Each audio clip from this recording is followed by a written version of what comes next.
Hi everybody, welcome to the latest episode of the SCU show. I'm your host, SCU. We have a pretty good show for you today. It's a little short, but we have some good topics. So I just going to go right into it. We're going to start the show this week by talking about the XFL because what the heck is going on here? So let's get started. DC has fallen apart the last two games. They were 2-0. They want to beat the Dragons. Had a great play by Brandon Sly at the end of the game in week 1. Where they had the pick six and everything. Week 2, they shut out the Guardians, 27-0. It was a very nice win for them. And then, everybody's like, I said at DC, I thought DC was going to win not win the title, but they would get to the title game. They would do this, they would do that.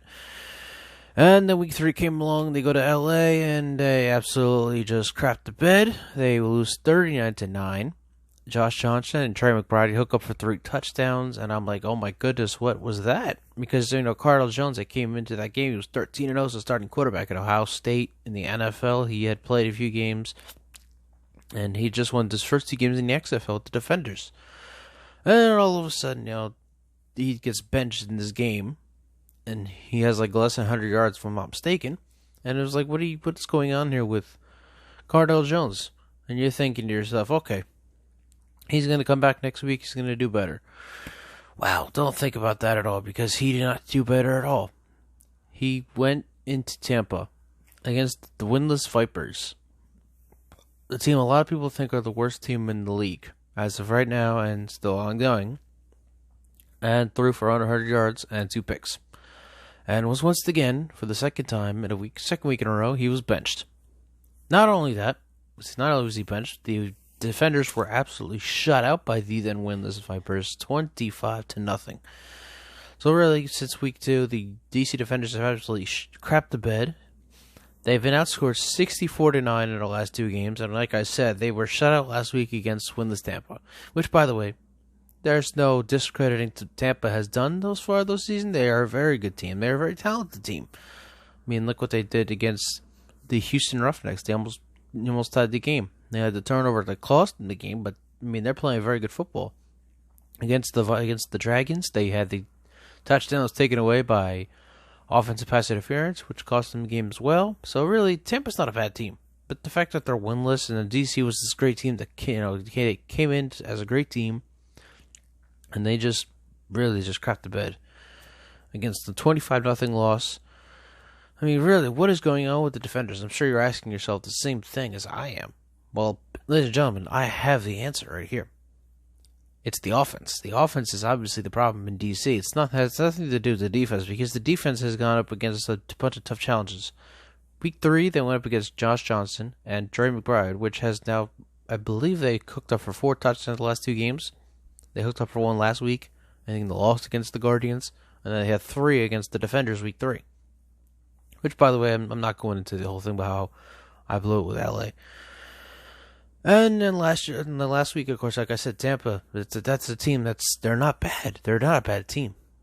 And the defense, obviously, they couldn't get anything going there because they gave up 25 points and got shut out. But that's not the defense's fault that they get shut out. I'm putting all that on the offense. I'm putting most of that, absolutely, on Cardale Jones. You throw for less than 100 yards each of the last 2 games. He's now thrown 6 picks in the last 2 games. He's been benched the last 2 games. It's all on. I don't want to say it's all on Cardale Jones, but good lord, about 90% of it, it's on Cardale Jones. So he needs to do better. He's supposed to be this great starting quarterback that I thought he was. He was 13 as a starting quarterback coming into this week 3 game against LA, and then he gets those 4 picks get benched. Next week, those 2 picks gets benched again. And now DTC's gone from 2-0 to 2-2. And it's, again, I'm not saying it's all on Cardale Jones, but a whole lot of it is on Cardale Jones and that offense. They need to get their stuff, they need to get their blank together if DC wants to have a shot at the XFL title coming soon. Alright, so let's get, and I don't really like to repeat topics or talk about the same thing over and over again, but this is interesting. So yes, like I said, this is interesting. Tom Brady, the latest rumor is that the 49ers are in the sweepstakes, I guess you would say. And there's the fact that Tom Brady could be traded for Jimmy Garoppolo. Could you imagine that? Can you imagine Jimmy Garoppolo being traded to the Patriots, where he took over 4 games for Tom Brady a few years ago when Tom Brady got in trouble for the Deflategate stuff. You just imagine that? Yeah, I can't either. It's not gonna happen. That's crazy talk. You kidding me? Tom Brady. So like I said, Tom Brady's roots to the 49ers on trade for Garoppolo. It went not work. And when I first heard about it, it's like, oh, this might work. It's very interesting. You had Deebo Samuel there, George Kittle, Nick Bosa's on defense, Richard Sherman, and a bunch of big pieces, running back Matt Breida, if he comes back next year. And then I thought about it. I was like, I don't know, maybe perhaps not. I don't think this would actually work. Because in San Francisco, you have to go up against Russell Wilson twice a year. And if it's not a split decision between the 2 games against the 49ers and Seahawks, Russell Wilson would probably split that series. And I'm not kidding. I really think Russell Wilson would split that series. So let's assume, and I think he's coming back to New England. If he does not come back to New England, and there's a 50-50 chance he doesn't, because there's reports everywhere, and Belichick had a call, it didn't go well, there's all this other stuff. If he does not go back to New England, but I think he does, there's only one other place that he could win a championship, and that's in Indianapolis. And I know I talked about the Chargers, but again, you have to go up against Mahomes twice a year. That's a sweep. You're not beating Mahomes like that. Indianapolis is the place to go. The AFC South is already so lackluster. I mean, Deshaun Watson wins the AFC South every year because every other team is that bad. The whole Tennessee thing, that's a fluke. They're letting Ryan Tannehill go. They're going to have to be carried by Derrick Henry. And I wouldn't let my team be carried by a running back. No discredit to Derrick Henry. He's done great things, but I wouldn't let my team be carried by a running back. Absolutely not. So you have Deshaun. All you have to do is be out Deshaun Watson pretty much, because the Tennessee, that are already going to probably be carried by Derrick Henry, because I don't know if Ryan Tannehill is going to be back. And then you have the Jaguars. Do we even have to go there? I mean, I love Nick Foles, but they're looking to trade him perhaps, but they're stuck with him because of his contract. So really, the Jaguars are a big mess. Tennessee's going to be relying on Derrick Henry, and all you have to do is beat out Deshaun Watson, and that's easy. Tom Brady hasn't always beaten Deshaun Watson, except he's lost once against Deshaun Watson. Correcting myself. But the AFC South is so bad, and you have Tom Brady, you'll have Marlon Mack, you have T.Y. Hilton, you bring in another receiver, you got a great offensive lineman, especially with Quentin Nelson, the guard from Notre Dame. He's a great guard. On defense, you have a lot of key pieces, including Darius Leonard. Everyone loves Darius Leonard down in Indy. So really, it kind of makes the most sense outside of New England, because again, the AFC South is so bad, and the Colts have already beaten Mahomes. They know how to beat Mahomes. They beat him last year. In Kansas City, mind you. They beat him in Kansas City, so I think that would make the most sense. Of all the teams, Tom Brady, if he does not go to New England, the perfect spot for him would be the Colts. Alright, let's switch to the NBA now, because this is I'm still laying in bed, and I'm watching the Warriors-Raptors game last night. Steph Curry came back and had a very good game. I do believe the Raptors won. I did not watch the whole game. But I got to thinking about something. And everybody loves LeBron James, and I get that. I love LeBron James too. How can you not love LeBron James, right? He is LeBron James after all. But his time is sort of coming to an end here, and his reign is coming to an end here in the NBA. He went to 8 straight finals, 9 straight finals. He went 3-6, no 8 straight, but he's 3-6 in his 9 finals. Of course, he has 3 titles. He beat the Warriors after going down 3-1 and all that other stuff. But if you look at what's coming in the NBA, it's really for LeBron, it's coming to an end.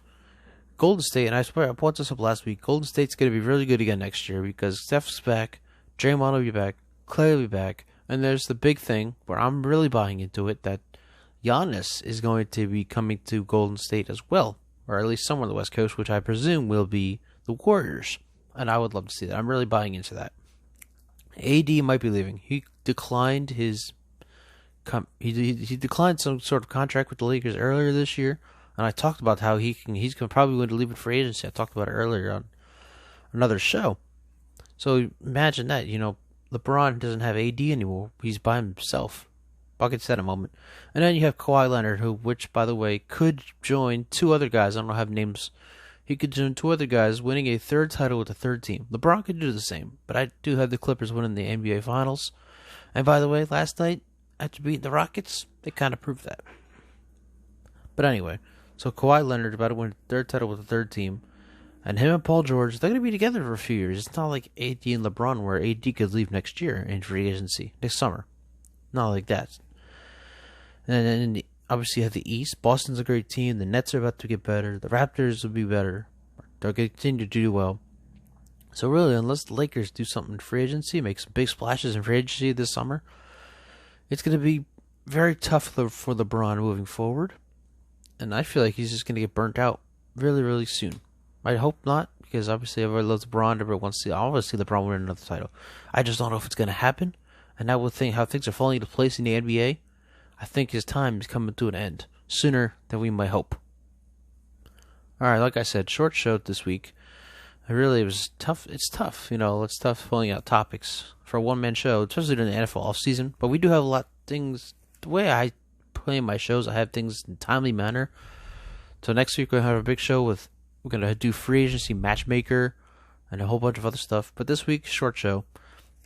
And we're going to end it right now with the XFL Power Rankings. So here we go. Number 8, we're sticking with New York. Yes, they beat the Wildcats, and they already shut me up about that 3-game win streak I talked about last week. But they're still the Guardians. They still scored 9 points the last 2 games before then. I mean, they're really, it's just not that great of a team. I don't believe in them yet. New York, number 8. Number 7, LA. I mean, come on. Come on, LA. You guys let me down. And that's not the reason I put number 7. But really, the first week you lose by over 20 points against the Roughnecks, and then you blow it against the Renegades at home, their home opener week 2. And then you have this great game against DC week 3, and you had everybody believing in you. And then you go ahead and lose to the Guardians, the worst team in the league. LA, number 7.